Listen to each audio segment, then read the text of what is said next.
All right, welcome back to another episode of Psychonaut Sessions. Everyone, you're home for all things psycho. This is your host, Daniel Muller, and then I'm joined by another host today, a co-host. Would you please introduce yourself, sir? Hey man, it's Adam Lemnah, and Oh, I write the book Relic Hunter. yes. So a little bit of a trickery there. I'm sure a lot of people were expecting my normal co-host, Aaron Conaway, but Adam Lemnah and I think have kind of a shared interest in some of the, you know, 80s black and white sort of vibes. And this one especially kind of hit on our nerves and was like, hey, let's go through this book together. What do you say? Yeah, totally, man. This book it feels so much like you know it, it's of a time and place, and Hmm. it's so good. It's just got there's so much going for it, and it's one of these books where it's like, how did I never know about this until I pulled it out of a dollar box? I know. Yeah. Yeah. Decades later, Yeah, I would have died to have a book like this when I was younger. It just hit all of like the right elements. Like there was something about the like resurgence of the ninja in the oh, 1980s, especially in cinema, and then mixing it with military stuff too. very Which like it seems like it's very like influenced maybe by like Electra and the rest of the black and white boom that was happening, but it feels like, I'm not super familiar with Eternity Comics, but I've seen, I guess, some of their later stuff, and it's definitely the quality of this is actually much higher than some of the later work that I saw from them. yeah, So yeah. I really, really like the way this looks and the way it reads. And I mean, I love ninjas. So, Yeah, who doesn't? Um, yeah, so Eternity was one of those many companies that Scott Rosenberg heralded, who was the founder of Malibu. So he had many different like amazing Eternity, and like his whole shtick, his master plan was to have all these different companies across the country and then also control the distribution oh, of those at the same time. So that way he could cross promote his own books and cross pollinate and kind of it's actually create a a really great idea. yeah, yeah, yeah. Sort of And like a pre internet kind of like having like a group of like cells, right. like, they're like terrorists, comic book terrorists, Yeah, selling books about ninjas. that's right. And yeah, I mean, I think this is actually one of the first that came out um, of the Eternity line. So um, I just real quick, this cover, Oh, um, agreed.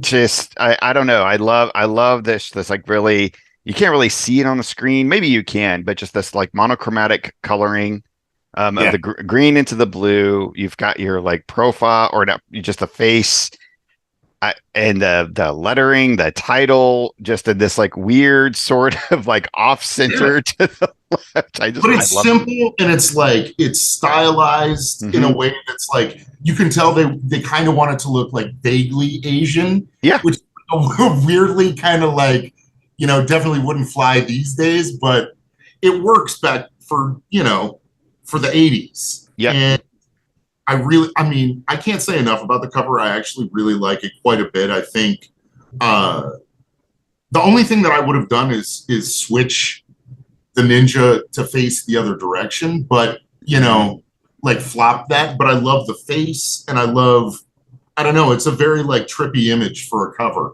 yeah. It is. And It I is. always think like having a face like looking at you from a cover is like a great like way to catch people's attention. I think so as well. Actually you do that with your own book with Yeah. Relic Hunter. So I think that's actually just like even a tried and true thing in all advertising and media. You're immediately grabbing that person and calling that person to the book. This would have struck out at me on the stands Oh, totally. for sure. Absolutely. I mean, everything from the color to the line art to the design is really, really strong. Well, you want to dive in and take Yeah, a let's look do it. inside? All right. So I mean, just kind of like, really interesting little commentary here by editor Martin Birkenwald. And just kind of talking about like this 1986 being that golden age of comics, that like a new golden age. And in my heart of hearts, in my personal opinion, I definitely feel that. Oh, totally. And I actually really loved reading this because it kind of felt like I was reading this while I was at Heroes, and it felt so right. It was like it because it feels like a new golden age in comics now Yeah. because there's so many independent creators and printing is so simple and getting things in people's hands is easier than it's ever been. Yeah. And we're really seeing this explosion of amazing indie artwork and people who are really trying to push the medium in different directions. And so I really felt the sentiment. You know, if 1986 felt like it does this year, I mean, that kind of makes sense. Yeah, absolutely. What kind of struck me too is I didn't really have this well, I mean 1986, I was what, like second grade, I think. Yeah, But same. the zeit that they were so aware of the zeitgeist of the time that they were in. I often wonder, when people are like in these major moments, how self-aware are you that you're in this incredible moment and period? But it sounded like everybody certainly was. So I just find that fascinating. Yeah, it had to be, and I love the way he talks about it: big press, small press, black and white, color, full color, laser colored, graphic novels. I Yeah. mean, like, and some of this stuff was like brand new. Like even the graphic novel format was still pretty new in 1986. Oh, So totally. he definitely had his finger on the pulse, Yeah. at least. Um, and so another thing we noticed kind of going into this, and I'm just kind of flipping through a little bit here because we don't get a splash page and we don't get any kind of creator credit call out at all Yeah, in the entire book. actually, it is. There is. It's on the double splash that comes on the next page, and Oh, it's on the wall there. But it's. I always hate it when they don't do a splash page first and don't have the credits on it. Like I kind wow. of, I'm not a fan of waiting a few pages, though. I do love this splash like quite a bit. This is an amazing shot, It and is really, an amazing shot. showcasing, lettering and, you know, the artwork, and it's, not over cluttered with words here. It's a great moment because, it's a pretty wordy comic. Very. There's a lot of reading to it. And, this is a nice way to get things sort of, it lulls you into this like false sense of calm, and then you have this explosion. So it's really cool. I think that's completely hilarious that I was so into reading the book and captivated by the art that I didn't even actually notice the creative comments. No, I didn't notice it the first time either. I've Yeah. read the book about 3 times now. On the flights and while I was in North Carolina and then for the show. And I didn't recognize it until my third read through. So Well, and I think that you and I probably both agree. But so written by C.J. Henderson and Peter Palmer, and then it's illustrated by Kevin Farrell and Roy Richardson, which the only uh, information I could find on any of these people is that it looks like Roy Richardson has continued to have a pretty solid career, yeah, Marvel and pretty DC. awesome. Yeah. Yeah. Yeah. But everybody else, what else have they done? I mean, like it was that time where people were testing the waters and trying things out. And, it looks like Roy Richardson was the one who, got to continue on, unfortunately. But the level of craft in this book, I mean, even from the very beginning, I mean, you just have like a really kind of like solid setup of sequential pacing, Totally. and build up, and the like every bit of perspective in this book, and the way that the level of depth in which they take a lot of care into the environment as a whole. It doesn't feel too cluttered, in my Absolutely. opinion, Yeah. but still just like hyper detailed and amazing. It's really fantastic. I mean, one of the things that I really appreciate about this book is the use of screen tones in Yeah. it, and in order to create gray spaces, because you really don't see that super often in these indie comics of the time. It was like black and white, lots of hatching, things like that. But you can definitely tell that even though there's a lot of pen work in here, there is some brush work in here as well. And it's really interesting to see, man. Yeah. Yeah. And when you talk about the screen tones that are being used, it's not used all that often. Like they're very careful about where they did utilize that in very specific cases and circumstances, but it really works. It really just they I want to know who these people are. I want to know their background. I want Totally. to know what else that they've done. Um, but It anyway, guides the eye too. That's the other part that's really nice. Like, yep. it seems like they really understand how to highlight the figure within the panel and guide your eye to what the most important pieces of each of the pages really is. So a little lay down of the story here. So we have this individual who seems like she's special forces, and she's basically at this place where she can, she has to, re-up and either recommit to her enlistment, and make that decision to just go back into civilian life.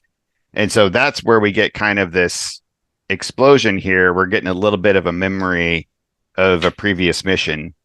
And I haven't seen any huge tie to what was going on in this particular mission to the overarching story, but I imagine that there is some interconnections. I just haven't found that yet in my couple of rereads. Yeah, I'm with you. Yeah. It's a little 80s action movie Yeah.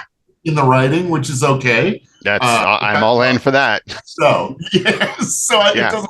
it doesn't get too bogged down in the details. Let's Yeah. put it that way. Yeah. If you go back to the big splash, though, real quick, I wanted to point out one thing that I Absolutely. thought was really cool, and it just shows like, how thoughtful they're being, especially even about like, budgeting. If you look at the sniper rifle or the binoculars up in the upper left there, Yep. that image inside the binoculars is I don't know if it's screen tone or if it's like a piece of duotone that they've used to like paint on there, but or if he's painted white on top of the screen tone, but it just works so well. And I've never seen that effect used to be like reflection on like a set of binoculars or something like that. I think it works really, really well. It's something that I was like, oh, I'm definitely going to steal that for something in the future. Oh yeah. If my camera could get it, It just doesn't want, yeah, it's it too doesn't.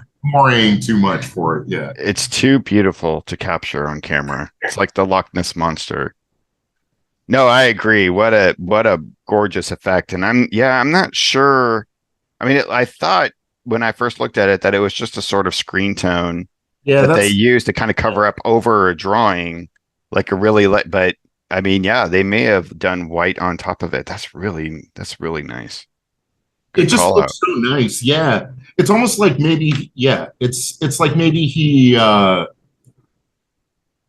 don't know. Yeah, it looks like there is some underdrawing, but it also looks like there's white. Yep. So really cool. I mean, as a person who has drawn a few explosions in my time, explosions are really hard to do Yeah, they are. well, I think, as in black and white when you're not leaning on the covering. So props out. I mean, And just drawing like smoke and debris, he understands that everything can't be the same size and the yep, same which is also something that you see a lot of in these books that are dashed off pretty quickly, which is like another thing that just tells me that this art was really considered, you yep. know? Yeah, I would really like to know more. I would like to know how long they were actually working on this before they even went to production, too. Oh, totally. And there's like a great understanding of lighting. This is just a step above what you would normally find from, these black and white comics. And it's really, that's what made it so exciting was, pulling this out of a dollar box and finding something that was so unexpected. Like Yeah. when I cracked it open, I was like, oh, oh, oh. Yeah. I thought, okay, maybe this is some sort of level of power comic or something like Silver Wolfish, where you're getting like Phil Hester's first book that he ever drew ever, But no, these guys have been around for a while. Yeah. Um, so yeah, the story continues, and we get a little bit of like flashbacks of the past with the present. But essentially, I don't know, is he the general, the major? He's basically, in a way, trying to convince her to come back, but also telling her, no, no, no, no, it's all your decision. Right. Um, but by the way, there is this thing that went down that not that I want you to think about it, but like one of your partners, there was this like situation that happened. Anyway, we'll get into that in just a little bit, but So great though, because that's like the classic like John Carpenter setup. yeah, Like yeah. we're not gonna pressure you into it, but if you don't do it, there's gonna be a problem. He was being so kind about it too. Yeah. So we get this flashback, and she's basically Kate is a woman who is trained by her grandfather, and we get this argument between her mother and her father, which apparently there's this like line or lineage of ninja or whatnot that he supports, and they definitely wanted to form her into something. Can you imagine living in a neighborhood like this and then just seeing this going on in the backyard next to you? I mean, when I was like 10, this is what I exactly wanted to have happening in my Exactly. neighborhood. I But, know. but this neighborhood, it's funny because this really looks like it could have been straight out of like my hometown, Oh kind of. yeah, yeah, And it's very like East Coast, downtown kind of feel to the buildings. But I absolutely love that they're fighting with katana blades in the I backyard. know. It's just the best. So good. And And everything here is. I'm everything is sorry. Go ahead. no, I was just gonna say everything is classic about this image. I mean, like he's got the headband, he's got the Hawaiian shirt, he's got the 80s shorts Yep. and sandals I for know. practicing I with know. it's I great. mean, God bless. This is everything that I ever really need right here. And I love that the dog is watching them. But the thing that I really love is that center panel on the opposite page. Hmm. Again, the way that they've used the screen tones to create different frames Yeah. within the frame Yeah. and to draw your eye again to the fight that's happening, but also, the larger action that's happening in the foreground. Right. And yeah, the mother's not down with all this. No. Something's going on, and I guess this is a typo, but she says something like YouTube ad, and It's I in don't. mine too, and I still don't understand that. Yeah. Well, and the way that they have him talk, they have him talking kind of like a broken English, like you very good, which is very stereotypical, but it was the time. Um, but and so I wondered if that was like similar because it's actually her dad, right? It's actually the mother's dad. But it still just didn't make a whole lot of sense. But you were talking about how different there's all sorts of different styles of art. Look at the window frames here and Yeah. here. Then they just go for a really sketchy Yeah, it's style like a too. dry brush or like a Conti crown or Yeah, something like that. It's love really it. nice. Love it.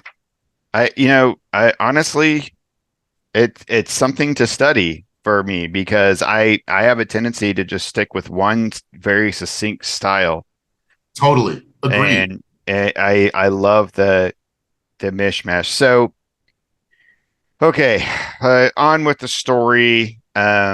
So basically, it's kind of like just a re-up of like her basic training experience, and then how she gets recognized for being this uber badass. And I think they even state, whose daughter she is, right, or whose granddaughter. Um, so everybody knows about Hawaiian shirt Mr. Miyagi. I didn't catch his name. Did you? No, no. Grandpa. Grandpa, just old grandpa. This was very like I was very in touch with this of what was going on with my son being in basic training right now. I was Not like, only that, okay, man, I just this is love the way real. that it's broken up, man. Yeah, It's so good. It's like you get the snapshots that you want to see, yeah, and like every single one of them is the one that I want to see. yeah, You know? exactly. You know what I noticed too? They actually did a really good job because a lot of people don't do this with black and white art. They'll make it specifically knowing it's always going to be black and white. This is a book that could be colored someday, and Oh there's yeah, totally. enough room left, for colors to be able to make things work. But it doesn't feel empty. Well, I would love to Yeah. see this like flat colors. I think it would work really, really well. Yeah, especially on this newsprint. Yeah, totally. Yeah, 100%. Hmm. Well, you may have to like help me. It looks like that this is when, oh yeah, this is when they were actually picked out for their special in this that select service where they're getting trained specifically to be Uber killers. Yeah, like this is their ninja training at Yep. this. Teach you to kill with screwdrivers, with dollar bills, with piano Dollar wire. bills. When I read this the first time, I was like, this has to pay off. I know.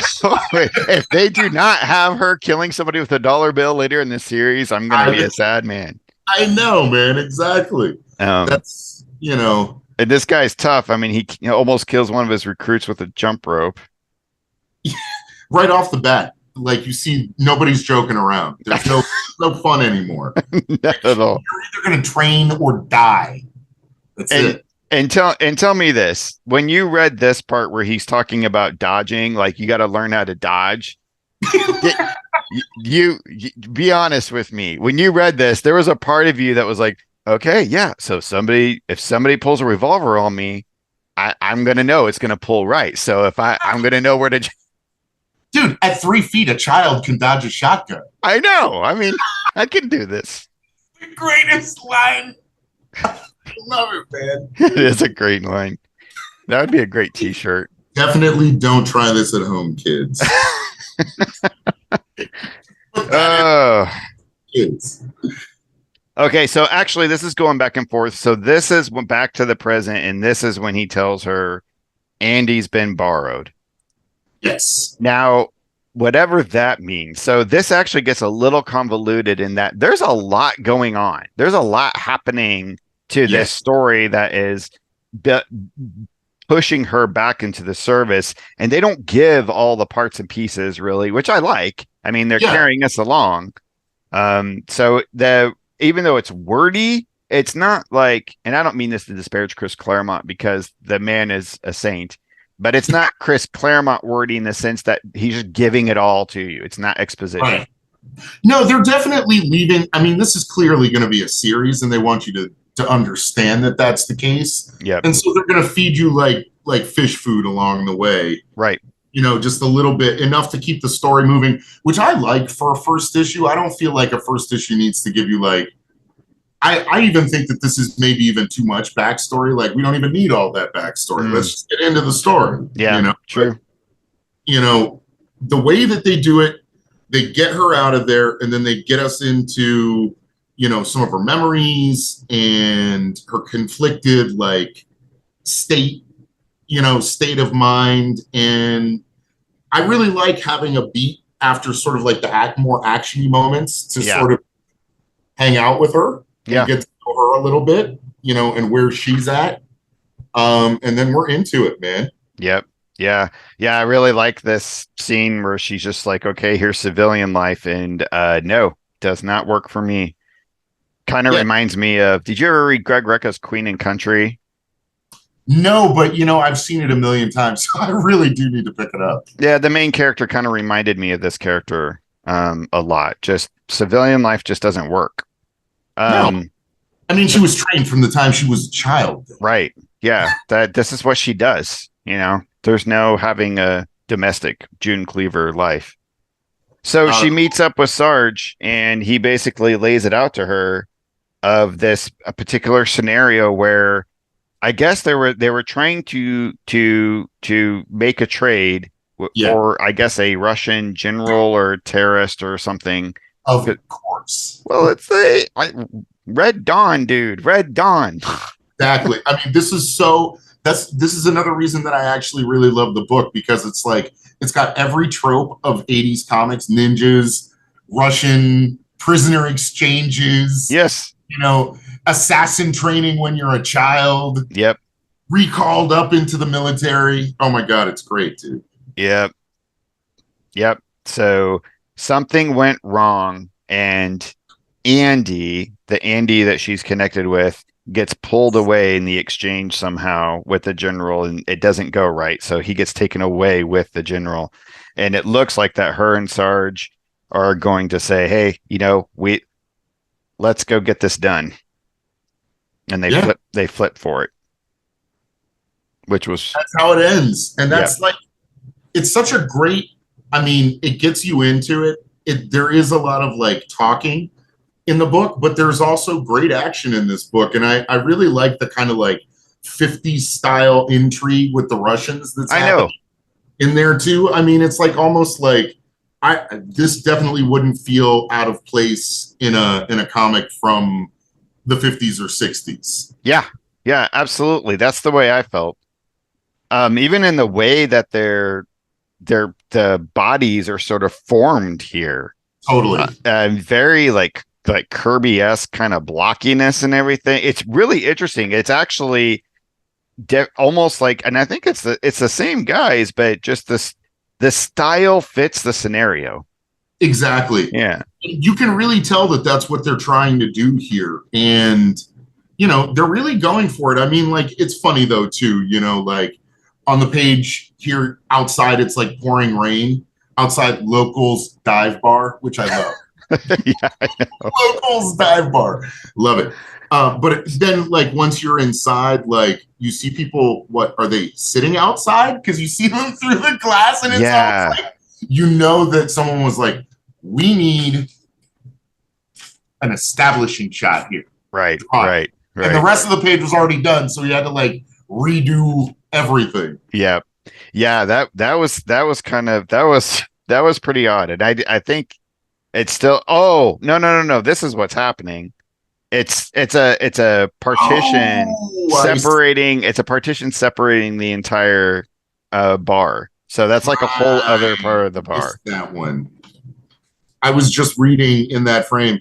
And I'm glad that you pointed that out, because that particular panel has a mohawked thug. Hell yeah. Fantastic. Yep. Yep. Another 80s trope. Yep. I better see some of that in the upcoming issue of Relic Hunter is all I'm saying. Oh. That's all I'm saying. Front and center, my friend. All right. Good deal. Yeah. And then after that, there's the prose story, which I'm going to confess I haven't really, read.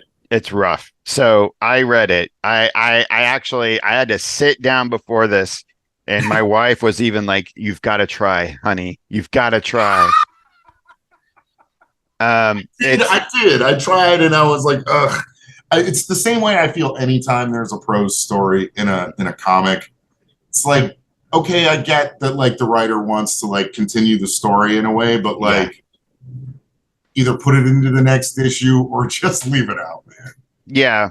Yeah. I mean, so it's weird because he sets up establishing characters in the beginning of each paragraph, and then it's just conversation back and forth. And it switches between the Russian guy Garkov and talking to I guess it would be Andy, the traitor. So the guy that she was connected to ends up as actually a traitor and is working with Garkov. So there's this intrigue there, and that's what it's setting up. Ooh, this is like the camera is like not happy with this. And then the camera doesn't want to even read it. Yeah, the camera's like, stop, Daniel. Words, man. But we do see that there is like a whole team apparently that hopefully we're going to get to see. We're going to get to see Sarge and Spider and Psycho Red and Scarbelly. Oh my God! I swear to God, I hope that we get to see them in issue 2. Oh, there's nothing better than just like a GI Joe style like special forces team. Like you can like literally you can't get better than that in my world. That's everything to me. This really feels like they were like aware of GI Joe probably as well, Yeah. and they probably like, you know, let's make this adult. Yeah. This is the adult version. Yeah. It totally is. 100%. Yeah, I love this. By the way, I just did a review video for Eagle 2. It'll actually probably come out way later than this Awesome. one because I'm going to put this one out first, but I that's another really good if you haven't Oh checked it yeah, out. yeah. Ooh, I've got a few issues of Eagle, and I really like it. yeah. Again, I mean, like they were really going for it with the guys that they were getting to do stuff in it. Even, you know, 3 pinups by Tim Truman, Mark Hempel, and Craig Brassfield. Yeah, I know. Craig Brassfield, but I know Tim Truman and Mark Hempel, and I want to see both of those. You know what I Yep. mean? Oh, I love the bulletin board. I know. It's beautiful. So great. You know, it's like a screen tone background. You could tell somebody, you know, this must have been like somebody in the bullpen, like, it's my big chance. I know. You know, I get I'm to all in for it. splash for the thing. And we get a preview of Ninja number 2, Yep. which I've already gotten my shopping cart because I can't wait actually to try to search these out in dollar bins. I'm just gonna Oh, have to for find them and sure. get them. I'm excited. I do have issue 1 of Ninja Funnies. Have you ever checked that out? No, and that looks like Power Comics goodness to It me.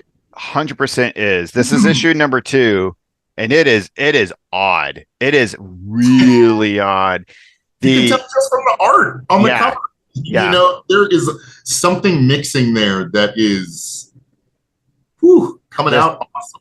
the style's very interesting, and that when you speak of screen tones, so it looks like they did a lot more Ninja Funnies, like just dark ink washes and stuff, which I love too. Interesting. And it's just, ooh, yeah, that's an artifact we'll have to crack open sometime. It's a really good one. Absolutely, absolutely. And then, of course, they've got their mini X Men, the Mighty Mites. Oh yeah. You know, right down to like literally like aping the costumes. Yeah, They've got like mini Storm, mini Cyclops, little Colossus. Is that a little Colossus? Little Colossus. Yeah, some kind of like, is that a mixture of Gambit and Beast? something back there. Rogue and A Kitty Pride or yeah, Jubilee, maybe one or the other.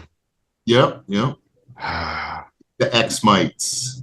Oh my gosh. I remember getting a few indie comics as a kid, not a ton because I lived in a small town, but Yeah. being able to sit in the in my bed at night and go through the back of the comic like this to see what Oh, else was out there, just like how there's this whole world out there I don't have access to, my grocery store oh, doesn't get. it's And true, man. Yep. And then looking at, did you ever get to order from anything like this, like direct market, like marketing comic book company or anything like that? Oh, I never did when I was a kid, and I always wanted to, but it was always more money than I ever had, and it was always like, you know, I couldn't convince my parents because they were always like, it's probably a scam. You Right. know? Yeah. Same. Same. Yeah. Same. Yep. I had to stick with the food fair. Oh, this is great too on the back. The Robotech. Hell yeah.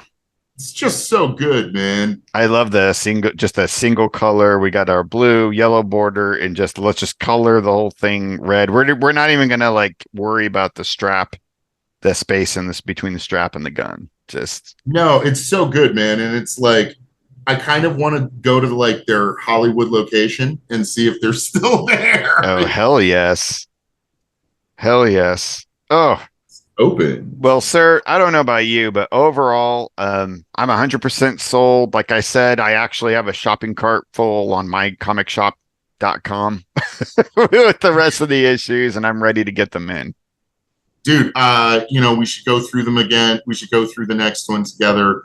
I really enjoyed this book. This is definitely one that I'll be tracking down as well because it's that, like we've been saying, it's definitely one of the more high quality entries in the 1986 indie comics oeuvre, and Ninja comics, by and large, are some of my favorites. Yep. And this one definitely stands out as well.